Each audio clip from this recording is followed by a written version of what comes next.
US president Donald ട്രംപിന്റെ tariff നയ നടപടികളെ തുടർന്ന് ആഗോളവൽക്കരണ യുഗം അവസാനിച്ചുവെന്ന് പ്രഖ്യാപിച്ചുകൊണ്ട് യുകെയുടെ പ്രധാനമന്ത്രി കെയർ സ്റ്റാർമർ തിങ്കളാഴ്ച ഒരു പ്രസംഗം നടത്തുകയായിരുന്നു.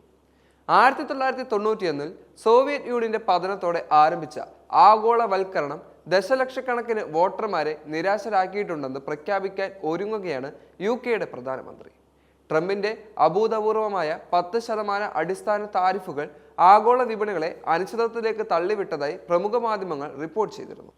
റിപ്പോർട്ടുകൾ പറയുന്നതനുസരിച്ച് സാമ്പത്തിക ദേശീയതയിലുള്ള തന്റെ US എതിരാളിയുമായുള്ള ശ്രദ്ധ തനിക്ക് മനസ്സിലാകുന്നുവെന്ന് സ്റ്റാർമർ സമ്മതിക്കുന്നുവെന്ന് പ്രതീക്ഷിക്കുന്നു.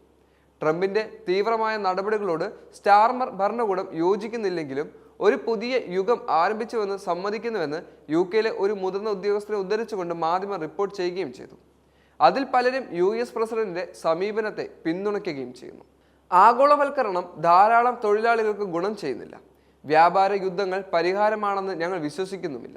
വ്യത്യസ്തമായ ഒരു വഴിയുണ്ടാക്കാനാണ് നമ്മൾ അവസരങ്ങൾ ഉണ്ടാക്കുന്നത്, സ്റ്റാർമർ പറഞ്ഞതായി പ്രമുഖ മാധ്യമം റിപ്പോർട്ട് ചെയ്തു. ട്രംപ് വ്യാപാര തടസ്സങ്ങൾ നീക്കാൻ തുടങ്ങുമ്പോൾ മത്സരം വർദ്ധിക്കുന്നതോടെ വിതരണ വശങ്ങളിലെ പരിഷ്കരണങ്ങളിലൂടെ ഉൽപാദനക്ഷമത വർദ്ധിപ്പിക്കുന്നതിനും ആഭ്യന്തര ഉൽപാദനം വർദ്ധിപ്പിക്കുന്നതിനും രാജ്യങ്ങൾ ഉള്ളിലേക്ക് നോക്കണമെന്ന് സ്റ്റാർമർ സമ്മതിച്ചതായി പ്രമുഖ മാധ്യമം റിപ്പോർട്ട് ചെയ്തു. സ്റ്റാർമറുടെ വീക്ഷണത്തോട് യോജിച്ചുകൊണ്ട് HSBC മേധാവി സർ മാർക്ക് ടക്കർ സമാനമായ ഒരു വികാരം പ്രതിധ്വനിപ്പിച്ചു. ആഗോളവൽക്കരണം ഇപ്പോൾ അതിന്റെ ഗതി കടന്നുപോയതായിരിക്കാം എന്നും പറയുകയും ചെയ്തു. കഴിഞ്ഞ മാസം ഹോങ്കോങ്ങിൽ നടന്ന ബാങ്കിന്റെ ആഗോള നിക്ഷേപ ഉച്ചകോടിയെ അഭിസംബോധന ചെയ്യവേ വർദ്ധിച്ചു വരുന്ന ആഗോള പിരിമുറുക്കങ്ങളും ട്രംപിന്റെ ആക്രമണാത്മക വ്യാപാര നയങ്ങൾക്കും ഇടയിൽ ലോകം ചെറിയ പ്രാദേശിക ബ്ലോക്കുകളോ ക്ലസ്റ്ററുകളോ ആയി വിഭജിക്കപ്പെടാൻ സാധ്യതയുണ്ടെന്നും സർ ടക്കർ പ്രവചിച്ചു.